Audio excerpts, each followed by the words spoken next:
On vous en parlait dans l'édition de lundi. L'hôpital privé de l'Ouest parisien de Trappes, endeuillé par la disparition du docteur Jacques Fribourg, un décès des suites du Covid-19. Ce médecin urgentiste de 68 ans avait pris sa retraite en septembre 2019. Il était revenu au centre hospitalier en pleine crise du coronavirus pour s'engager dans la lutte auprès de ses confrères. Et nous sommes avec un de ses confrères, le docteur Romain Mariozoul-Wolny. Bonjour. Bonjour. Donc vous êtes médecin urgentiste à l'hôpital privé de l'Ouest parisien. Déjà, comment vous allez dans ce contexte de crise sanitaire ? C'est compliqué, c'est plein de sentiments. On tient le coup, mais c'est quand même compliqué. Puis ça l'est encore plus depuis la semaine dernière. Là, Jacques, c'est un symbole pour nous.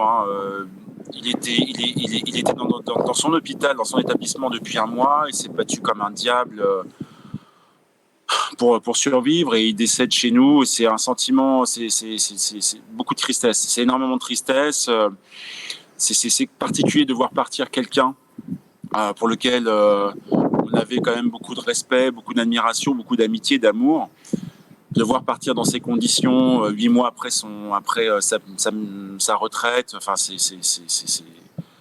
j'ai pas vraiment de mots pour ça. C'est compliqué. Après, nous, si vous voulez, ça fait 1 mois et demi qu'on se bat contre le coronavirus. C'est notre métier. Donc, je sais pas. Moi, j'ai l'impression un peu d'être dedans, j'ai la tête dans le guidon. Et bon, on verra plus tard. Je crois que je réfléchis pas trop en termes de. Personnellement, à titre personnel, je suis plutôt inquiet sur la situation actuelle, le confinement, déconfinement, les répercussions. Voilà, c'est surtout ça moi, qui me préoccupe. Mon cas personnel, j'y pense pas trop en fait. J'évite. On sent de la tristesse par rapport à la disparition du docteur Jacques Fribourg. C'est quelqu'un que vous côtoyez depuis longtemps ? Ça fait 12 ans. Moi, je suis arrivé en 2008 dans le service. Jacques était déjà très impliqué, puisqu'il fait partie des 3 fondateurs du service avec les docteurs Joël Renouf et le docteur François Thievet. Les 2 premiers, François et Joël sont partis. Restait donc Jacques, qui était très investi. Et puis moi, j'ai été coordinateur du service pendant 7 ans. Donc j'étais un peu comme la personne qui reprenait un petit peu les rênes. Donc on était très liés, justement sur les projets de service. Il a beaucoup appuyé aussi pour la rénovation de notre service initialement. Bon, après le projet, il l'a pas suivi puisqu'il était effectivement un peu en retrait, mais il a quand même beaucoup fait justement pour que ce projet puisse en tout cas être initié par le groupe RAPSE Général de Santé. Et voilà. Et puis Jacques, on travaillait ensemble tous les jours. Il y a chaque fois qu'on est très régulièrement au sein du service. Donc oui, c'est quelqu'un que j'ai côtoyé pendant 12 ans, qui faisait partie de notre famille, quoi. Il faisait partie de la famille des urgences. Ouais. Vous l'avez dit, le docteur Jacques Fribourg avait pris sa retraite en septembre 2019. Là, il revient dans cette crise. Quel regard vous portez sur ce geste, de mobilisation ? C'est un geste admirable, et moi qui me paraît en même temps, comme je disais, tellement naturel. On parle de guerre virologique. Si on parle de guerre, c'est qu'on est des soldats. Donc après, où est la place d'un soldat en temps de guerre ? Donc Jacques, comme beaucoup d'autres, ont pris le parti de se réinvestir comme il le pouvait. Jacques était très très attaché à sa mission au SAMU. Il nous en parlait énormément. Il faisait de la régulation téléphonique principalement. Et pour lui, c'était une évidence de continuer cette mission par le biais justement du SAMU. Et voilà. Donc moi, je suis très admiratif de ce qu'il a fait, et en même temps très attristé parce que du coup, il s'est investi dans une mission qu'il a peut-être remportée. Je sais pas, peut-être pas, je sais pas. En tout cas, c'est dur de le voir finir comme ça en tout cas. Quel souvenir vous garderez de lui ? Peut-être une anecdote, quelque chose, des moments que vous avez vécu avec lui ? Jacques, c'était un très très bon vivant. Donc il aimait beaucoup la musique, il aimait beaucoup les copains, il aimait beaucoup la bonne bouffe.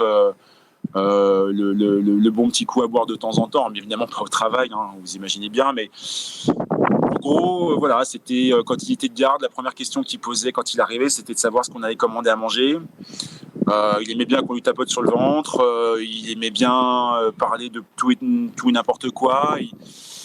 Il avait une voix un peu particulière, donc il faisait qu'on comprenait pas toujours tout ce qu'il disait, parce que il parlait un peu dans sa barbe et tout ça, ça faisait rire tout le monde, mais ça faisait partie du personnage. Et il était très attachant. Il avait quand même aussi son caractère, donc c'était quelqu'un avec qui on pouvait, excusez-moi du terme, s'engueuler, mais il n'y avait pas de ressentiment en tout cas, il n'y avait pas le risque de le voir être rancunier.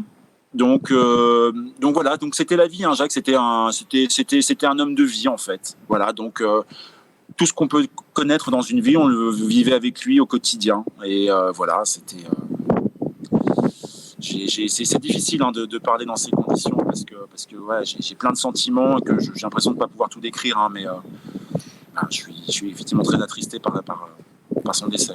Un dernier mot, comment vous voyez, si on parle de la crise sanitaire, comment vous voyez là les prochains jours, l'évolution de la situation sanitaire, pour finir sur la description de cette situation? Très rapidement, beaucoup d'inquiétudes. Beaucoup d'inquiétudes parce que justement donc les gens vont ressortir, que pour l'instant le niveau de circulation du virus encore en Île-de-France est quand même, je pense, encore relativement élevé. Bien évidemment, il est compliqué de tenir encore une population sous confinement et on se rend bien compte dans la réalité que les gens sortent. Mais moi, je suis très inquiet et je pense qu'on risque effectivement de voir se développer une deuxième vague. C'est la grande inquiétude de tous les professionnels de santé, de voir cette deuxième vague.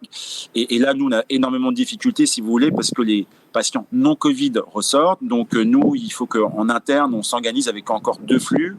Mais un flux, pour l'instant, Covid qui est très faible, mais qui mobilise encore beaucoup de personnel. Et de l'autre côté, un flux non Covid qui commence aussi à embouteiller pas mal de services. Et puis, on ne sait pas comment réagir, on ne sait pas comment s'adapter. C'est très difficile de s'adapter et c'est une adaptation au quotidien.